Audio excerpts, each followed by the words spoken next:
Good afternoon, everyone. Today, for the next hour, Brad Harris and I from Full Spectrum Survival are going to discuss how to thrive in the grand solar minimum, how you can prepare right now for the changes to come, the signs around you that you're seeing, how can you get ready, how can you inform those around you, how can you get community involved. This is what we're going to discuss for the next hour. I hope it's really helpful for you. And also I encourage you to jump over to Brad's channel, Full Spectrum Survival.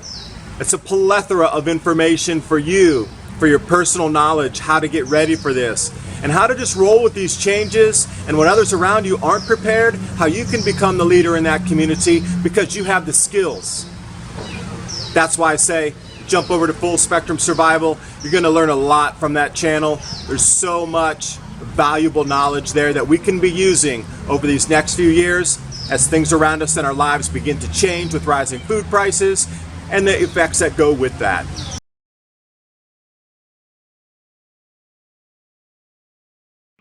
Now, how important would you say a person's personal level of preparedness and ability to be mobile is as the Earth continues to change?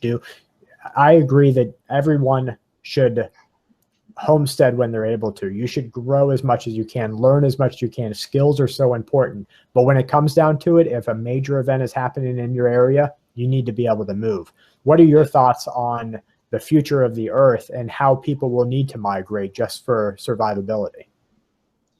Now, you also can adapt during this time. You just don't need to get up and leave and pack up. Imagine turning the south-facing wall of your home with abandoned glass around when, malls close or whatever. The persons who can install this and turning your own home, part of your own home, into your own indoor garden. How about taking containers and turning those into indoor grow spaces that can grow in the middle of winter? You're going to need to bug out. If you do, it's going to be a short time, and then you can return back, because almost all the scenarios that are played out, everything that goes wrong within the first 2 to 3 months, and then everything kind of settles down at that point. People who lose their meds, they're going to freak in the first 2 weeks. They're out. Right. Social chaos, when you go charging in a band, when it comes down to it, this little light-handed stuff that we get of police with tear gas and rubber bullets, they're going to go to live rounds and tanks.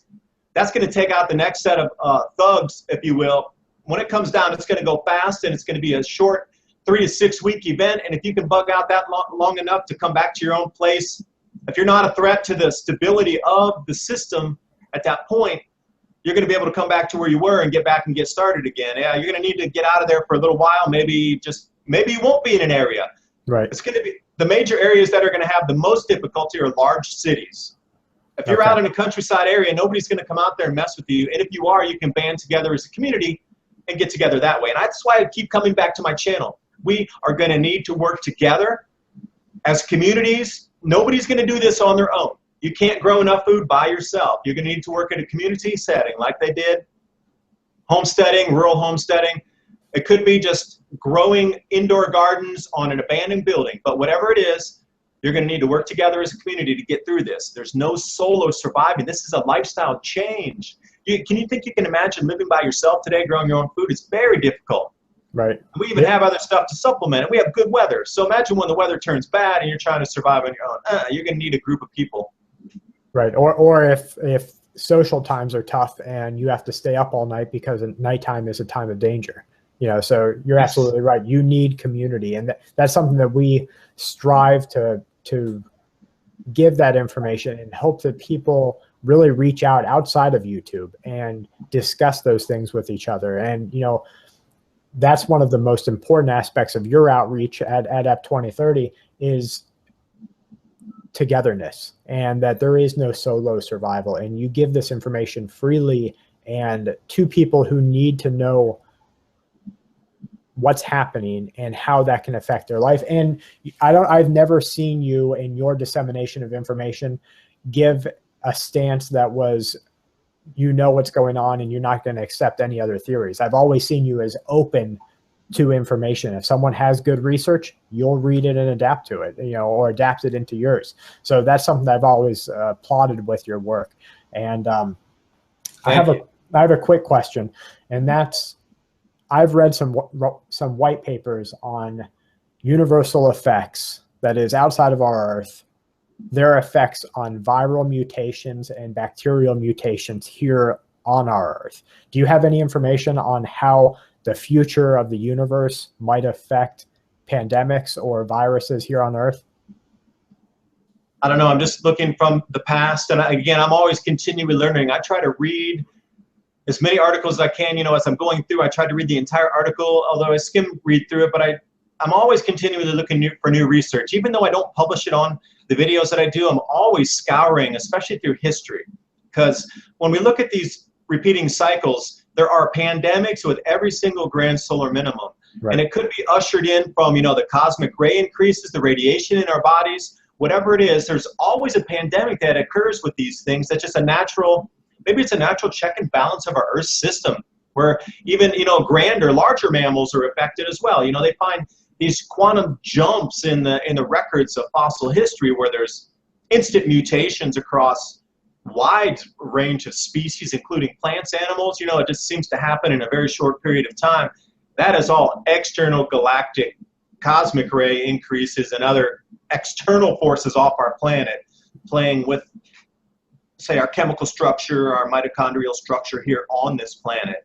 I do agree something's going to get strange. Expect a viral pandemic that's going to be uncontrollable with modern medicines as we go into this thing. Maybe not this year, but look around 2023, 24 when it gets really cold and we have no protection from our magnetosphere right around that time. Yeah, without a doubt, we are long overdue on the Earth, and we've controlled pandemics and viruses as a whole for a long time. And we're seeing just a natural mutation, a natural change within the Earth of bacteria adapting to what we have fought it off with and working, finding kinks in the armor and kind of working its way through it. Now, for anyone that's watching this in the future, we kind of jumped the gun and we got into the thick of it real quick. Can you just give me a quick synopsis of what the solar minimum is? Well, the grand solar minimum, we have to function on the electric universe model, not from internally combusted star. When we talk about the electric universe, what we consider, or what you see as that dark space in between stars, is actually 99% plasma. Our entire universe is filled with plasma. Right. We operate on an electrical universe principle here. Everything's charged across the stellar medium itself. So like an electrical current, when you turn on your light or turn it off, there's an excess amount of charge coming in. Our sun operates on the same way. There's no way to explain the variance in the output of the sun if it's an internally combusting star that's supposed to combust at a certain rate indefinitely for billions of years. That's always static, measurable, and never fluctuates. That's impossible. Our star goes through increased activity with this grand solar maximum that we saw with this maximum heating. They said that through the research that I've read over the 1990s and the early 2000s was some of the most active our sun has been in thousands of years. Yes, right. Now we're going to roll right back into, it's going to get, after you had that, it's like a capacitor, boom, the electrical charge is gone. Now we're going back down into, it's going to decrease in its activity state. There's Right. no other way to explain the ebbs and flows of the output of our sun except through the electrical model of our universe, the electric universe. Now that solar wind stops, and this is where it gets interesting. Our magnetosphere and then our actual atmosphere has changes in it. The strong solar wind compresses everything down and we have less earthquakes. Our weather patterns are real stable. Everything's locked into the latitude. There's really very few polar vortices that come down. Well, that's the new name for it. Undulations in the jet stream. They don't want to tell you it's brought on by a weakening solar magnetic field. That would scare everybody. CO2, you're in control. We can change it. Who am I going to pay to make sure that that jet stream doesn't undulate next year? I don't care how much tax. But that's going to affect a lot of different things. Now look for an increase in earthquakes, an increase in volcanism. That's John Casey's study over there. He's a master on that. He always pinpoints through history when we have grand solar minimums, an uptick in quakes and an uptick in volcanic activity. These extreme weather events you have seen, this is the cusp of the changes. What we have seen up to now is nothing, absolutely nothing. These changes are going to get so heavy and so intense that you're going to understand why legends were created and why ancients carved stuff in stone to pass down the information so we would remember it. It's in our religions. It's ingrained in cultures. It's ingrained in legend. They put it there for a reason, because these changes that we see are so, what 2023 and 2024, the size of the tornadoes and the vortices in our atmosphere, you might see 5-mile wide tornadoes coming through at that point. These water spouts, they've been measuring water spouts for 400 years. They've never seen them this wide before. These are literally EF1 tornadoes coming off of the ocean that are water spouts. Right. The mixing of the cloud patterns, you get these extreme atmospheric compression events that are dropping 3 feet of rain in a single storm. That was Louisiana, for example, and also, what just happened in Italy and then France earlier in the year. These weather events are going to intensify from now. We're just at the beginning of the grand solar minimum. It's going to run until 2035, so the midpoint will be 2024. It's going to intensify each year until then, and that's what it all is about. It's a cyclical pattern. It's a weather change on our planet.